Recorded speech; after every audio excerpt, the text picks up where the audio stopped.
Hey everybody, this is Luke with the Android Guys podcast. I'm here with Scott. Hey. We are continuing our series on different mobile virtual network operators, MVNOs. And this is where we take a carrier and kind of give you an overview of them. MVNOs are carriers that operate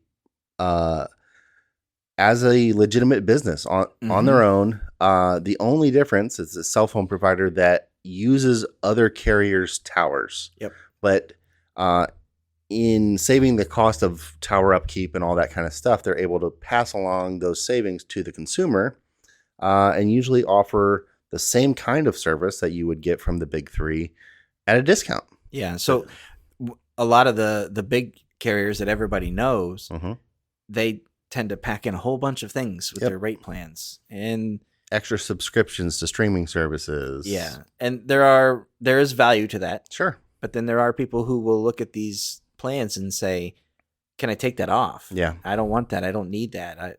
It's just included in the package. Yep. So MVNOs are a good option to that, or an alternative to that just say, okay, these are more bare bones. Yep. These aren't going to give you your, not always, but they're going to, not going to have those extra streaming services or clouds, online storage, backup. You might not have long distance to another country or something like that. But for a lot of people, they don't care. Right. They don't need that. Yeah, so you can save money and usually not really change the kind of service that you get or the quality of service you get. So the other differentiation with an MVNO is, since you are using another carrier's towers, there might be times during peak times, let's say Thanksgiving, Christmas, or New Year's Eve, Times Square, where there's a lot of network traffic. And if you're on one of these smaller carriers, you might get, bumped down in importance in favor of, let's say it's a Verizon customer. Yep. If it's a company that uses Verizon's towers. But those generally don't really happen. And maybe not even enough, like when you think about the target demographic of who they might be going after, these carriers, those people probably don't notice this. Yeah, it's probably not going to happen enough or degrade your service enough that you really even are going to notice. Or enough to the point where you're like, I would rather go back and pay 2 times as much money. Exactly. So, yeah, MVNOs, and what we've been doing is highlighting a couple dozen now over the last few months as to who some of these are and why you might want to consider them. And maybe you've thought about one, or a friend of yours is subscribed to one. Yeah. And you just want to know a little bit more. That's what these are for. Yeah. And so it's just kind of hey, I've seen this. Is this any good? And so we'll take kind of a broad view of one. Today we're going to talk about consumer cellular. Yep. And we have like 7 questions that we go through to kind of give you an idea of this carrier, and we'll just start there. You ready, Scott? Let's go. All right. So consumer cellular. First off, what network do they use? So consumer cellular relies on AT&T and T-Mobile networks. Okay. So those are both GSM. Yeah. And that is going to, basically that means nationwide coverage. Yeah. You're going to find coverage pretty much all the major cities, all the states that you normally, chances are, if you're on either of those now, you should see relatively the same coverage. If not better, just because most of the MVNOs we see only use one carrier. Yeah. So in the fact that consumer cellular offers grabbing service from either AT&T or T-Mobile, if you're an AT&T subscriber and you have a dead spot, that might be okay with T-Mobile. Yeah. So you might actually have better service by going to somewhere like consumer cellular. So with that, you have access to AT&T, T-Mobile. Do you have access to high-speed data then too? You do.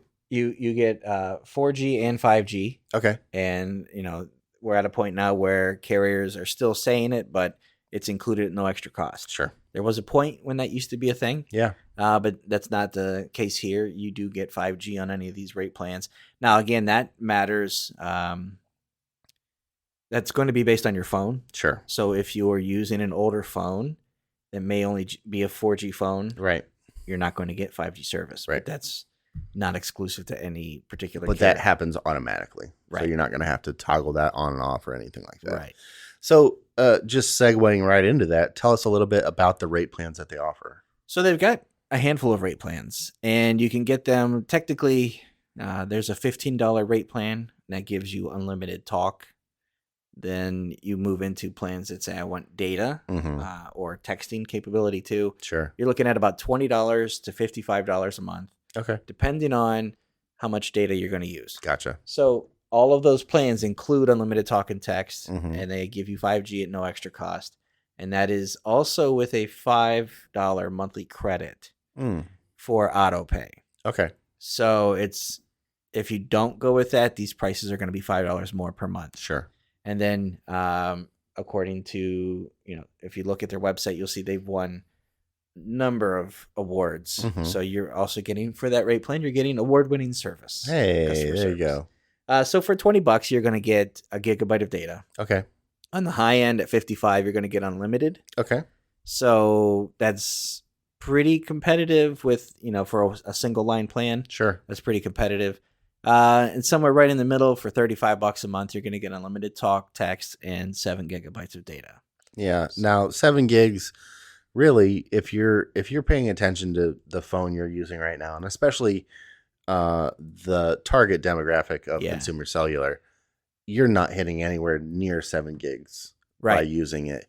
And actually, if you're a heavy user, you're usually on Wi-Fi, and you probably aren't even hitting 7 gigs anyway. Yeah, that's one of those things where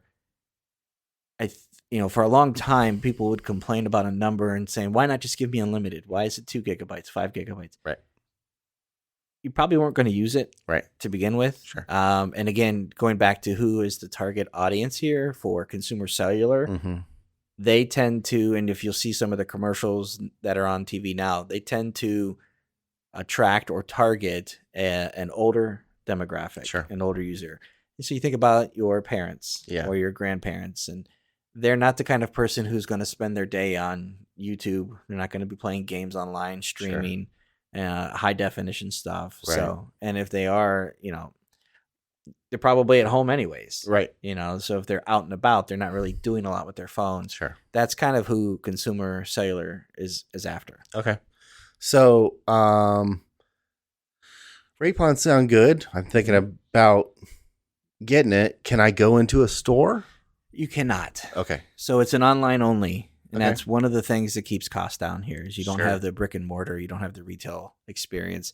You can do it online, and you can also, you've got a phone number, and you can also kind of do like an online chat, kind of work through them. Okay. So one of the things with MVNOs, and it's not just here, is these carriers tend to work better if you have a little bit of, you're self-sufficient. Sure. You don't need somebody to hold your hand, You don't need somebody to kind of walk you through the process of buying a phone and figuring out how do I text, how do I do, so that's something that for a lot of people, we're already well into multiple generations of smartphones. Sure. So we don't really need that. Right. It's like, just give me the rate plan.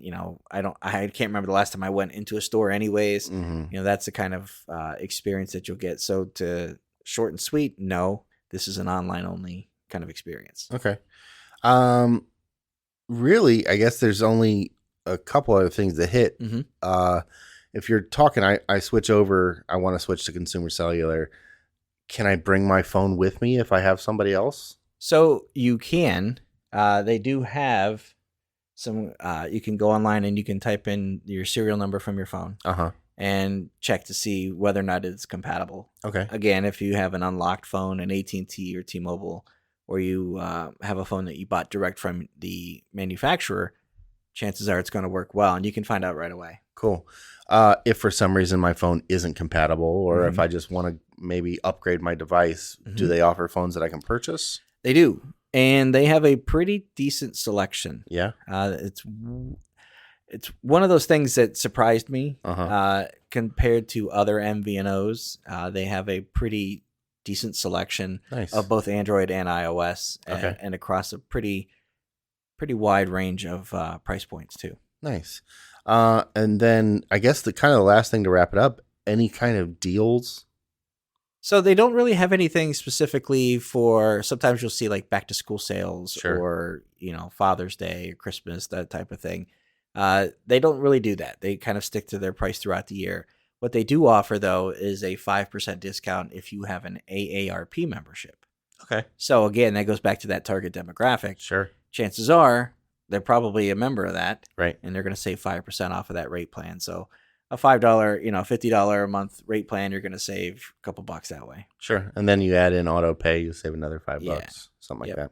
All right. So that's kind of an overview of consumer cellular. Mm-hmm. If you have T-Mobile or AT&T already and you really don't do a lot with your phone and you just kind of want the basics of, I need to be able to call, text, and use data when I want, this might be an option for you. Yeah. Especially